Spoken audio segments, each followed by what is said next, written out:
death. Not temporary death, but eternal death. Eternal separation from God.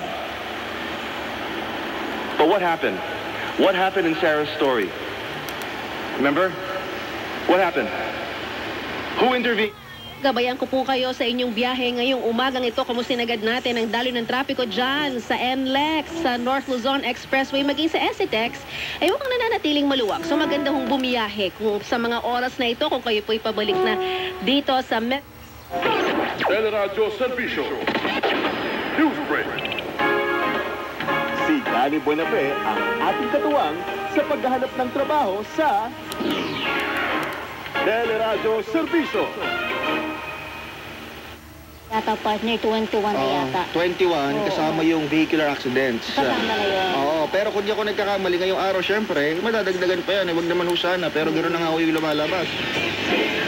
Kayo ho, yung mga pabalik ho ngayon, kumusta ho kayo? At hinila nila ito papunta sa dalampasigan. Pagkatapos, naupo sila para pagbukod-bukirin ang mga isda.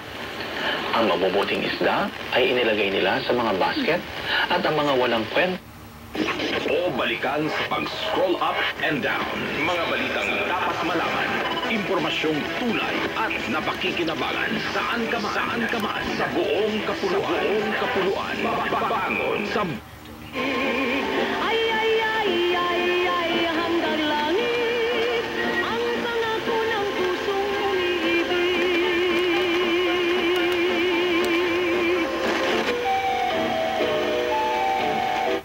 That's true. You know what? Let's do an Elvis thing here. Got a lot of living to do. Can you bring that down? Okay. All right. There's nothing like Elvis in a song. Ginawa po natin yun dito. Kasama po natin mga kaparian dito sa RBA at ilang mga nagsisimba po dito ng regular sa aming kasi hindi naman forever laging may obturator din yung pasyente. So, syempre, pabalik-balik din yung bata para lang sukatan. Pero we advise na as early as 1, pwede nang maoperahan yung bata. Mataas na rin yung immune system ng pasyente. At the same time, kompleto na rin. Learning about him. It's one of our best ever episodes, and I'd love you to hear it. You can find it wherever you get your podcasts. Just type in Good Destiny.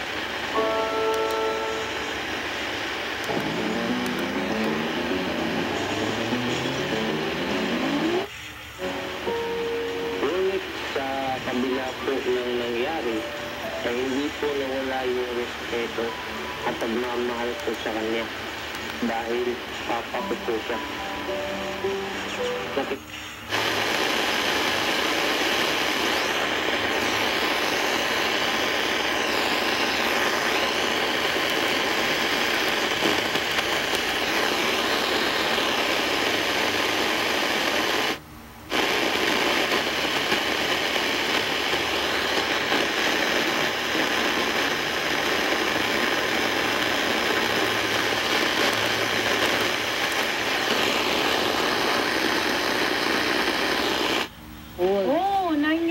Nagkakaroon na sila.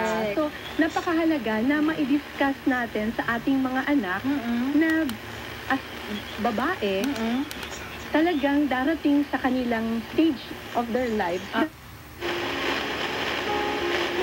Bumabati po ako ng isang napakaligayang araw ng Kapaskuhan ng Pagkabuhay.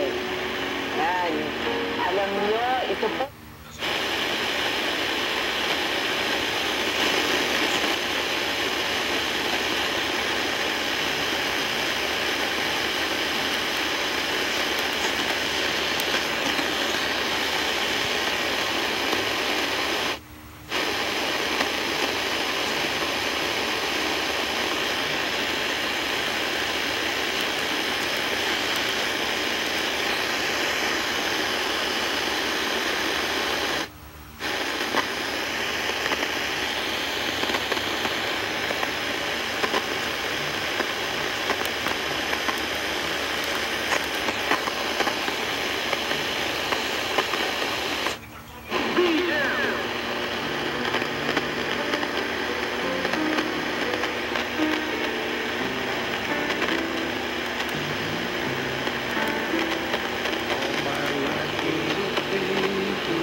may be seated.